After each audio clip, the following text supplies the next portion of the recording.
set on a starting five. What have you seen from those five guys that have taken them over the top and why they've started and played so much the last couple of weeks?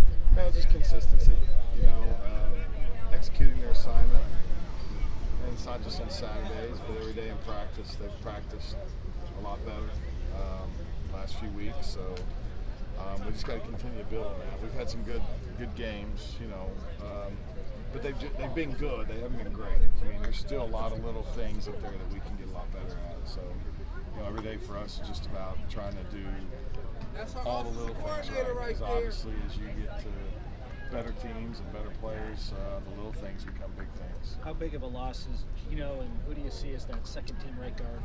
Yeah, big loss. Gino's leadership, his knowledge of the game, his experience, the great attitude he brings every day. But he's still bringing the attitude and the knowledge and experience. He's out here with us. He's helping young guys get better.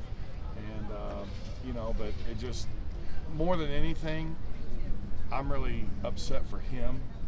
It's a loss for us too, but I'm really upset for him. He's worked so hard to get to this point to where he's playing and he's contributing, and I know that's really important to him. And you just hate to see that happen to a guy with his great attitude and that's worked so hard to get to where he's at. So we just got to get it fixed and go from there. Where's Emmanuel taking a step the past couple weeks?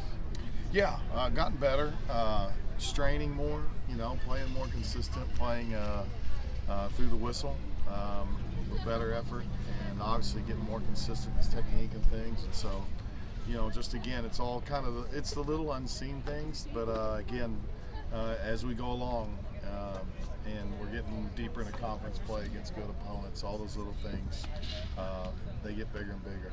With those two guards that came in, the transfers, it seemed like their experience previously was on the flip side of where they're playing here. What went into landing them on the left side and right side when they got here? Really more than anything,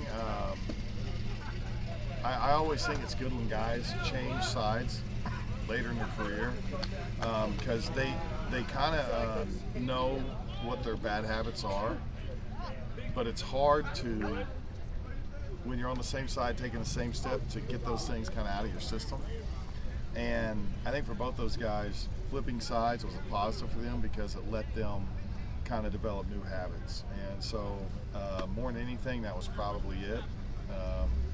And then we just felt like Jarrett worked at right guard during the spring.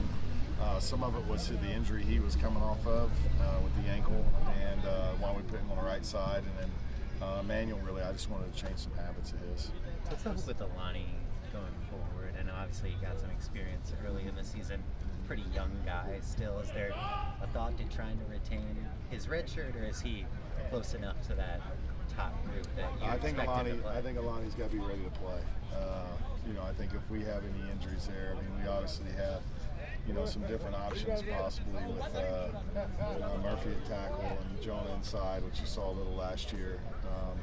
But Alani's got to be ready to play. Obviously, Gino was kind of that role. Alani's got to step in that role and be ready to play. Is there any thought of giving Mason a little bit more, opportunity and trying to? Yeah, he's played a lot through these first.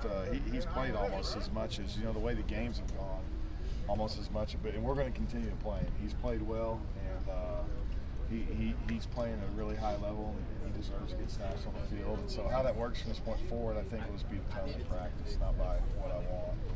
What was the biggest difference between the twos and the ones looking back on Saturday's film? More than anything, we had one spot that when we went in the game just kind of didn't execute with the twos, and it kind of cost us up front on some of our run game to begin those drives, and that's why we were kind of stalling on those first drives. But it's just a young guy making young mistakes, and so it is what it is. We'll get it fixed and move on from there. But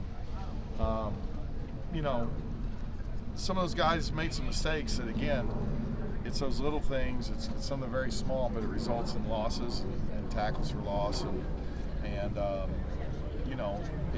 as those guys continue to work towards moving forward and trying to move up on the depth chart or being ready when their name's called because of injury, that's what we got to get better at. What did you like most about what your group did in the first half?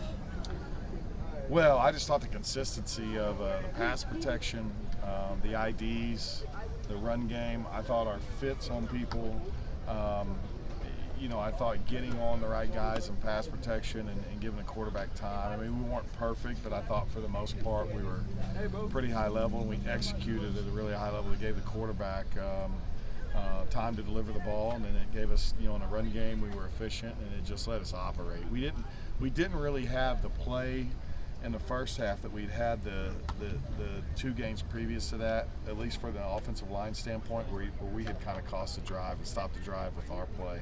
And so you kind of saw what happened.